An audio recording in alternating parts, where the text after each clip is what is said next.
Alright, and welcome to Module 11, Common Effects for Pictures. In this module, we're going to cover how to order effects. The order in which those effects does matter. We are going to cover the crop effect, drop shadow, roughen edges, fast blur, brightness contrast, and the tint effect. Alright, let's get into it. Now, in the previous module, we had downloaded the advanced files for working with this. So in the previous module, we had covered blending modes with the police sirens, but now we want to get into actually using these effects on pictures. Alright, so I'm just going to move this back. I'm going to get rid of the police sirens. Class I was in, I had to do a project. Okay. Now with pictures, once we place them on the timeline, since they're still images, they have a default time that they come out. We can make these as long as we want. We can make them as short as we want. And the first thing you're going to notice is that they don't always necessarily match size of our frame. Now we can do a right click and do set to frame size. Right, that's an easy way to get through it, but we never really want to have pictures just be still. Right? We're making videos, our pictures should move with our videos, just like we did before. Right? We can come over to effect controls and we can affect them just like we can video. So I'm gonna go ahead and create some keyframes here for scale and position. And I'm gonna move these keyframes back to the beginning of the clip. And then I'm gonna scale up, and I'm going to scale up at their eyes. So kind of create that effect of us looking at their eyes. Alright, that will be very fast. We'll go very slow. Okay. On some phenomenon media. Okay.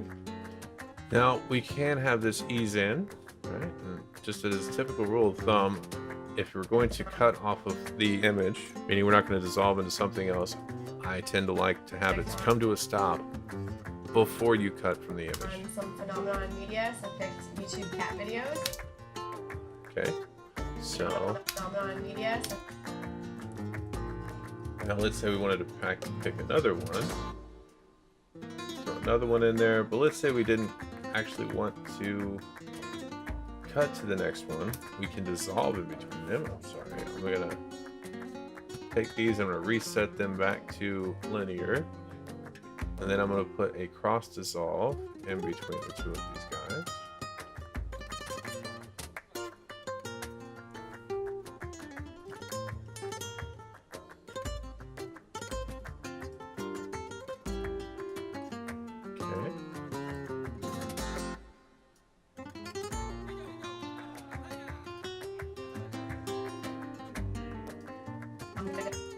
on some phenomenon media, so picked YouTube cat videos. And through that project, just doing some research, I came across Okay, so that's how we can create some nice dynamic moves with our pictures. So picked YouTube cat videos. And that's great when the pictures are high resolution and they actually can fill the frame without tearing apart on us. Well, let's say we've got another picture isn't quite so high resolution, so when we blow it up, you know, it pixelates really bad. Right, you can see that where it starts to tear. This one's actually still pretty high resolution, but let's say we wanted to create a background for this guy.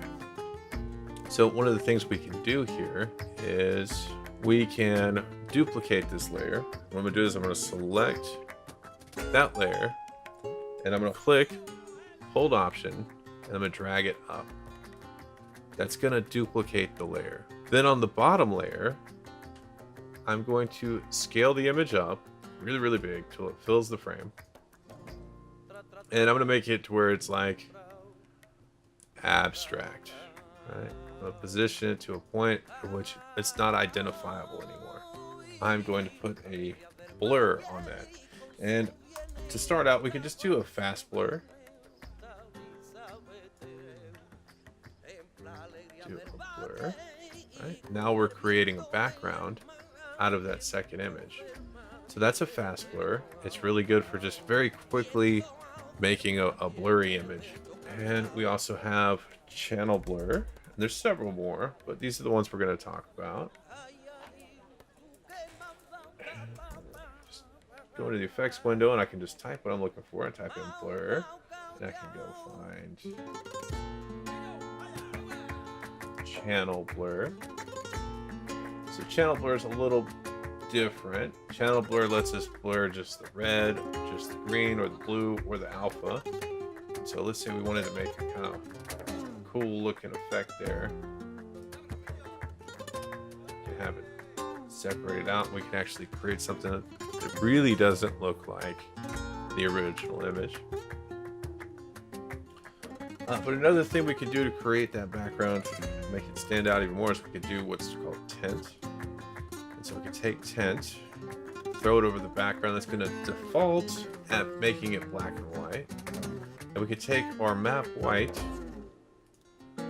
do our eyedropper tool, and I like to usually pick something that's in the image, right? So I'll pick out the eyes, get a nice cool effect. Pick out the background, right? Get a nice cool effect. Red's whiskers. You see how we get a really different background really quickly just using this tint effect. Okay. We're gonna stick with that. And now I want to talk about crop, drop shadow, and roughen edges. We're gonna start with making it look more like it belongs there. Right now it's just cut out and it just, the edges end in sharp points and it just doesn't look very professional. So we're gonna start with crop. So let's say I wanted to crop out part of this image. I'm going to crop. I'll throw crop onto our clip. And what crop does is it lets me crop the image, right? You start out with left, top, right. So as I hover over the percentage sign and click and drag to the right, you see it will actually crop out the image. And it also has a edge feather, right? You can use to feather that image if we don't want to have a hard edge.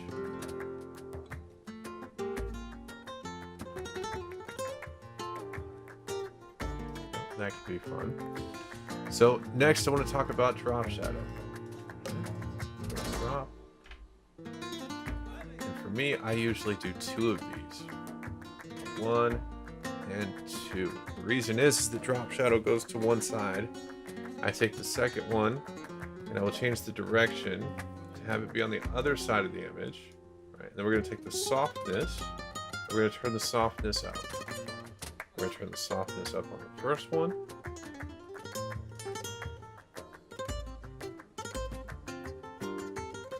And that gives that image a nice pad. And you know, I wanted to show you the edge feather for crop, but I really just don't like it that much. So I'm going to turn it off. As we had said in the PowerPoint, order matters. So if I take crop and I put it after drop shadow, you notice that it crops my drop shadow. So it'll actually make my drop shadow go away. So it's important that crop comes first, and then we have our 2 drop shadows. Now next we're going to talk about roughen edges, which is how I prefer to kind of make things a little less just plain. And so I'm going to take roughen edges and I'm going to drop it onto that top clip. When I do, immediately we saw that it just moved the image, and all of a sudden my drop shadows have roughened edges to them. And that's because, again, order matters. So I want to take roughened edges and I want to take it and put it just after crop. So we're going to click and drag it up. We're going to make sure that it comes, crop comes first, then roughened edges, and then the 2 drop shadows. Now, roughened edges can be really cool because we can actually use it to make something look weathered. Like let's say we had an old letter that we wanted to make it look like it was weathered and it had survived the test of time. You know, we can make something very, very weathered looking, right? The other thing we can do is we can take our fractal influence and we can turn it all the way to 0. And what that does is that gives us a nice soft corners. And we can even take our edge sharpness, we turn the sharpness up, and we take our border, right? We can have really nice professional looking images here, right? Now it looks like we're designing something. Or if we just wanted to take the corners off of the edges. All right, this is going to let our drop shadow really shine through. I'm going to take the opacity of my drop shadow, turn it up, turn it up. And see, now we have something that looks a lot more pleasing to the eye. We took a small picture that wouldn't fill the frame, and we've now created something that looks professionally done. So from here, I can take scale and position, right? Automate those, and I'll just have it come up just a little bit. You know, typically you try to alternate your moves so that it doesn't get boring and predictable. Let's see here. I'm just gonna render this timeline. You're probably gonna need to render in to out. So what I'm gonna do is I'm gonna set an in point. I'm gonna set an out point. And then we go up here to sequence, and then it's like render in to out. And what that'll do is that will render out the timeline. Project on some. It'll render the timeline from the endpoint to the out point, and then it'll play it. And so what that does is that takes all the effects and renders them so that you can actually see what you've done. Project on some phenomenon media, so I picked YouTube cat videos, and through that project, just doing some research, I came across the concept of a cat cafe. I'd never heard of it before, and just was super intrigued by it. Okay. All right. Now, one of the last effects I want to talk about is brightness and contrast. Now, this is a really quick and easy way to adjust your pictures. If they're too contrasty, or you want to add some contrast to them, right? You can just very quickly add a little bit more contrast, or take it away if you need to.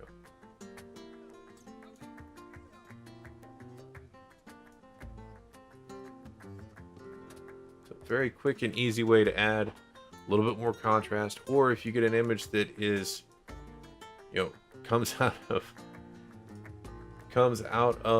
Google that just is, you know, washed out, you need to add a little bit more contrast, or vice versa, you maybe need to take a little bit away. That's a very quick and easy way to adjust your pictures. And again, order matters, so I'd want to make sure that this comes after the drop shadow. Otherwise, it is going to affect the drop shadow. I'll bring this down here. So I turn the contrast all the way up. Get some weird things going on there. Maybe that's the effect you want. Probably not. But again, order does matter. All right, so let's recap. All right, so in this module, we covered common effects for pictures. We talked about how order does matter when you're putting these effects on there. We covered the crop effect, drop shadow, roughen edges, fast blur, brightness and contrast, and we covered the tint effect. All right, I'll see you guys over at module 12.